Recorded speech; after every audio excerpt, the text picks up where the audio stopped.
Hey guys, it's your boy Dems2000 and today I'm going to be reacting to what is happening in Sudan.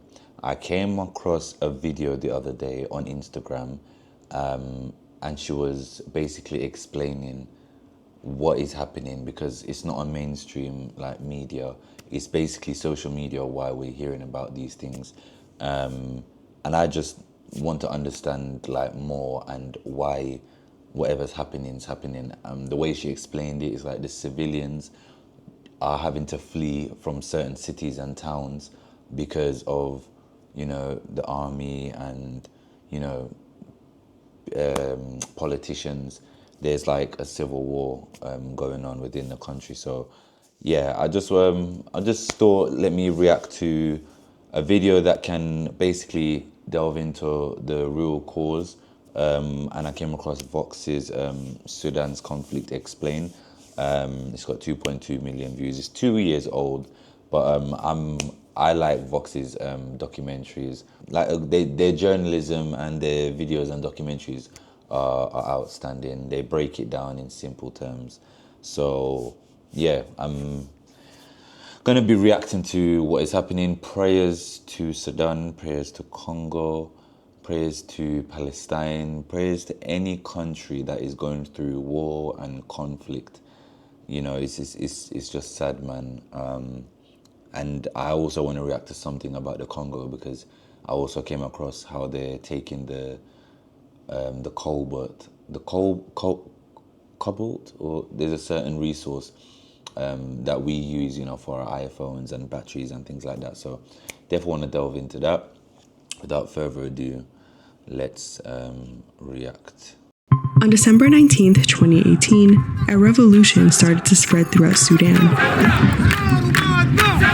After decades of living under President Omar Bashir's brutal military regime, civilians pushed back. They wanted a democracy in their country. A few months later, this man and this man helped take down Bashir in a coup, and then promised protesters the future they had demanded. 4 years later, the same two men are now at war with each other, tearing Sudan apart, killing hundreds of civilians. So how did Sudan go from this to this in such a short time? And how did these two powerful men go from partners to enemies? I just don't understand, I don't understand how two people, not just one,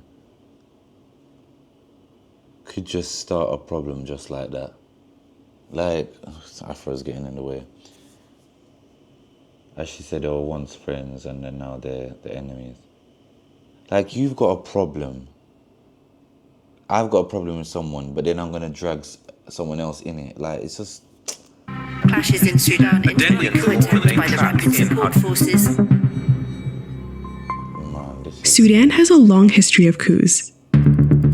Leader after leader has been brought down by military officers. The country's official military, now known as the Sudanese Armed Forces, or SAF, has held tremendous power in the country for nearly a century. And they started using that power soon after Sudan gained independence from Anglo-Egyptian rule. Sudanese flag now replaced the flags of those two nations. The first successful military coup happened in 1958. Abdullah Khalil, a retired military officer and sitting prime minister, To be honest, I'm gonna be real here. I need to understand, because I think I know what a coup is, because it's similar to what happened in Burkina Faso with Ibrahim Traoré. A sudden, violent, and unlawful seizure of power from the government. Oh, he was overthrown in an army coup. Okay, then. Right. That makes sense. Through his own civilian government to put Sudan under military rule. About a decade later, Colonel Jafar Namairi carried out another successful coup, bringing down a short-lived democracy. Then, in 1985, Namairi was out. This military officer took him down and later installed a new democratic government. 4 years later, Colonel Omar Bashir took down this government and appointed himself as the new head of state. But Bashir ended up being different from those that came before him. This is like when you have no law and order and obviously there's no democracy, but it's just sad that you as the citizens just don't have no rights. Like, it's just like coup after coup, overthrown. There's no like structural orders. Given the pattern of military takeovers, Bashir knew he might suffer the same fate as previous leaders. So he used a strategy called coup-proofing, where he'd surround himself with protectors, but would keep each one in check so they couldn't overthrow him. Wow. It started with the SAF. Throughout his regime, Bashir bolstered the army and maintained a strong relationship with them. He relied on them heavily to crack down on an ongoing civil war in southern Sudan, where SAF and allied militias brutalized civilians on his command. Then, with the army busy in the south, another war started taking shape in the west. Hey boss, just arrived on site. Typical. Gearing up now. Time theft. It's costing your business. With Connect Team's GPS and clock-ins, you'll avoid overpayment and stop guessing. Darfur was in crisis. People here were historically neglected. Lack of medical supplies and necessary goods and little representation in Sudan's government left them feeling agitated for years. So, in 2003, while large portions of the army were tied up in the south, rebel groups attacked troops in this city in Darfur. And Bashir, in recognizing that this rebellion was taking place, instead of relying on the Sudan armed forces or SAF, the conventional military, he instead decided to rely and arm local Arab militias in the region that were known as the Janjaweed. This group was brutal and focused on wiping out Darfuri rebels and civilians at Bashir's direction. Satellite imagery shows that the Janjaweed is likely responsible for destroying over 3,000 villages. SAF troops in Darfur were responsible for destruction there as well. Both groups are accused of mass killing, rape, and the targeted displacement of civilians. Together, they killed thousands of Darfuris. The events in Darfur showed Bashir how to keep his power. One thing, Sudan is all my Sudanese people, like, you guys are brave and courageous to go through so much conflict. Like, just watching it, I never knew it was, compared to other African countries. Like, every African, well, not every, a lot of African countries have their problems, but boy, this one's very serious. Like, you guys are very courageous and brave, because going through this and still... And he turned to the Janjaweed in search of another protector. Among the Janjaweed militias, there were a couple of men Bashir trusted and tried to bring into the central government. But there was one particular Janjaweed leader that Bashir trusted the most, Mohammed Hamdan Dagalo, or Hemeti. Bashir called him my protection, particular play on the Arabic word Himayti, which is my protection, versus Hemeti, which is his nickname. By 2011, the long and gruesome civil war here ended, with South Sudan gaining independence, leaving Bashir in a weak position. Oh, I might be educated. I think, so South Sudan, it was one country, and then it split in 2011. Okay, hold on. I did not know that. See, it's good to watch videos, because you learn a lot.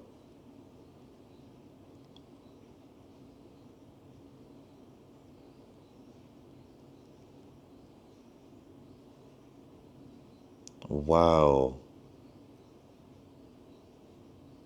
I did not know that. 2011. Wow. Wow. And soon after, Sudan's economy tanked. Many of the oil resources that sustained the country were based in the south, which was no longer under Bashir's control. To strengthen his power, Bashir gave Hemeti and the Janjaweed official status as a paramilitary force called the Rapid Support Forces, or RSF, in 2013. At first, the group was placed under the NIS, Sudan's intelligence agency, also one of Bashir's protectors, even though they were supporting the SAF in the ongoing war in Darfur. Then, in 2017, he passed a law placing Hemeti directly under his command, making it clear that the RSF's main purpose was to protect him. To maintain the RSF's loyalty, Bashir gave Hemeti financial autonomy, and allowed him to take control of some of Darfur's gold mines, smuggle weapons and minerals into places like Chad and Libya, and send troops into war-torn regions in exchange for money. At the same time, Bashir continued to let the SAF have a hand in major industries like weapon production and telecommunications. While Bashir was busy making these two forces richer, civilians continued to struggle. Protests broke out in 2018 amid a really bad economic crisis. That's when Bashir faced his biggest challenge, putting his protection scheme to the test. The ultimate trigger was the government's budget, which allocated about 60 to 70% to the security sector, which included Bashir's protectors, while Sudanese people struggled for basic needs. It's so much focus on the military and, you know what I mean, the government and not the citizens. It's like they're just being selfish and, you know, they're just thinking about themselves, knowing that they're a leader of a country. So at some point you do have, you have a responsibility, you know what I mean?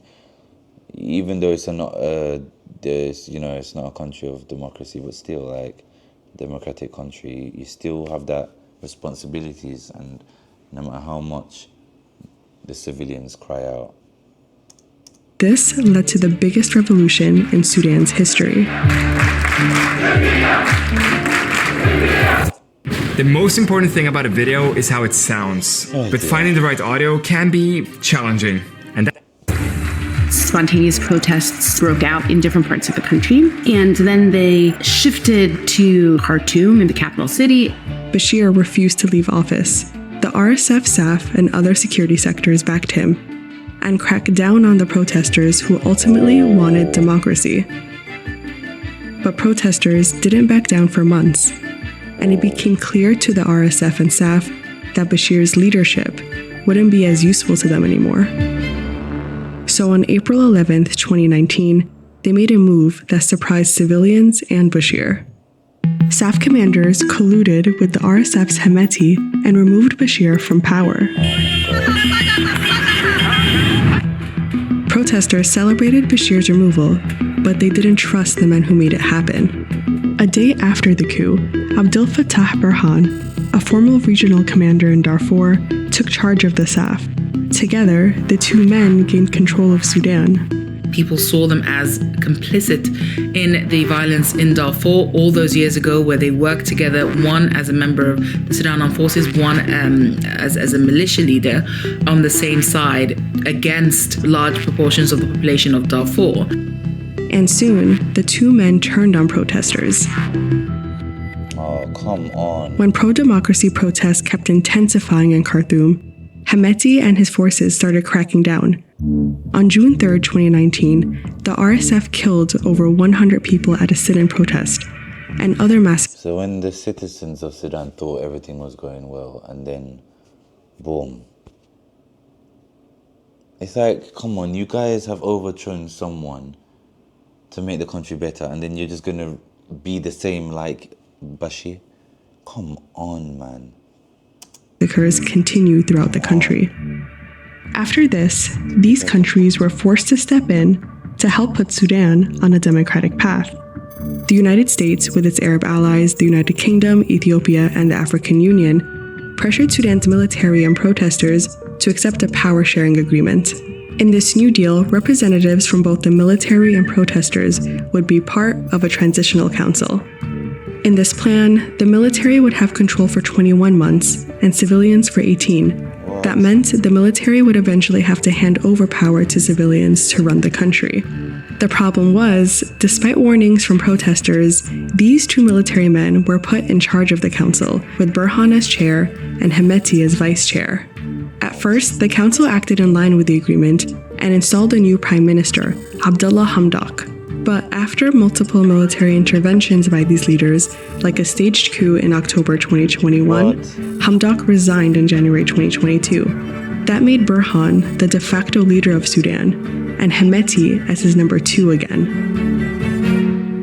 that Hemeti was never quite comfortable with playing second fiddle, especially because he had amassed this fortune and had positioned himself to play the role of statesman almost better than Burhan himself. As Burhan developed personal alliances with leaders in the Middle East, Europe, and Asia over the years, Hemeti did the same, using his riches from the gold mines to build relationships with powerful individuals in those countries. It's you know what, in my eyes, it just seems these two men, Hemeti and Burhan, I think, they're using Sudan as a playground. They're both targeting the same countries, both trying to reach a level of,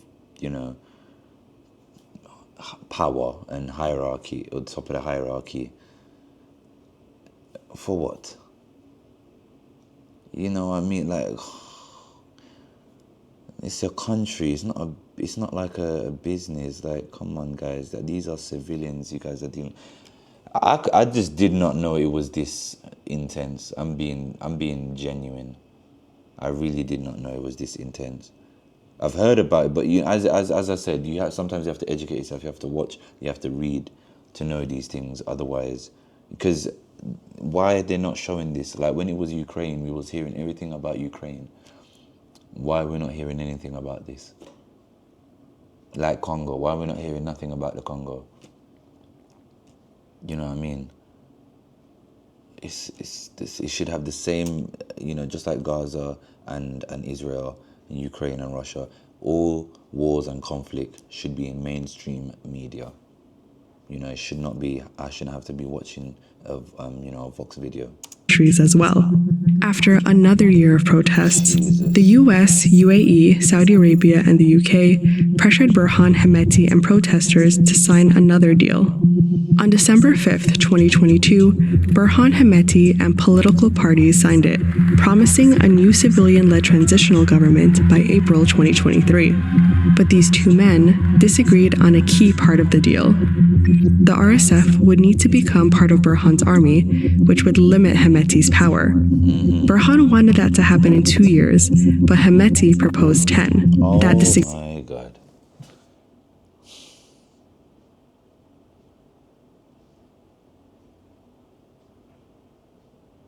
In 2 years and then 10 years. So look, you see the problem is with Hemeti. 10 years. I don't know if he's thinking 10 years because he might not want to hold out for 10 years. So at some point, Burhan is going to drop. Yeah, Burhan would drop down. And then he now would take over and probably do the same thing over. I think that's why he's proposed the 10 years. Because why wouldn't you cut that to 2 years? To me, 2 years is longer, but 2 years at least that is bearable. I'm sure the citizens of Sudan could hold out for 2 years, but 10 years, that's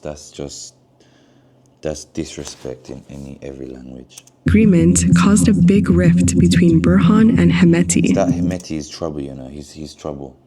He does not want to give in. He is the troublemaker. Man. Which led to the current conflict between the two men. They've placed hundreds of thousands of armed men across the country. Burhan and his army have an air force that's responsible for many of the casualties, and Hemeti's finances allow him to arm more and more men on the ground. Hundreds of civilians have been killed already, and thousands have fled Sudan. Ceasefires have routinely been broken, and talks between the warring parties have gone nowhere. What was once a hopeful revolution has been interrupted by these two men. No matter who wins this war, protesters are left feeling betrayed by the country's de facto leaders and also by the international community that claimed to support their hopes for democracy.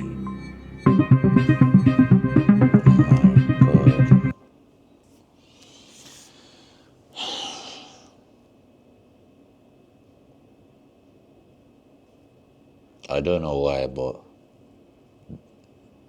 nah, that has really touched me. I'm really, and this is like 2 years ago. I'm gonna react to something that is more updated, but at least I've got the general understanding of the conflict that has been happening for years. And I always have to shout out to Vox. It's the first time I'm shouting them out, but I do enjoy them. As I said, they broke it down tremendously. But guys, or to all the citizens of Sudan and South Sudan, because I know you guys are hurting as well. It's your brothers and sisters, it's your neighbors. I'm sure Ethiopia and Eritrea is hurting as well. It's your brothers and sisters, it's your neighbor.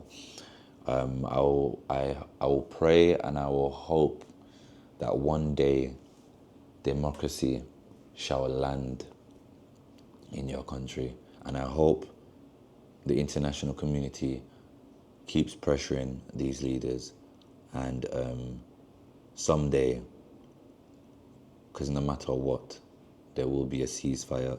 Like what's happened with in Burkina Faso, you know, there would be someone to be there for the citizens of the country. I know Africa's waking up, and I know there's going to be a time where Africa is going to shine, because we are the African continent, I would say, is the king continent of the world, because the amount look at the resources. I didn't even realize they had gold, lithium, cobalt, like whatever the West needs, whatever, like you know, this phone that I'm using, this laptop that I'm using, is people in the Congo having to dig that up for me to have these things. So Africa will shine one day. They will. But I hope you guys enjoyed this video. Please feel free to share, like, and subscribe. And yeah, I will continue to pray for Sudan, and I hope the best and wish the best for you guys. Keep fighting, because better must come. Amen.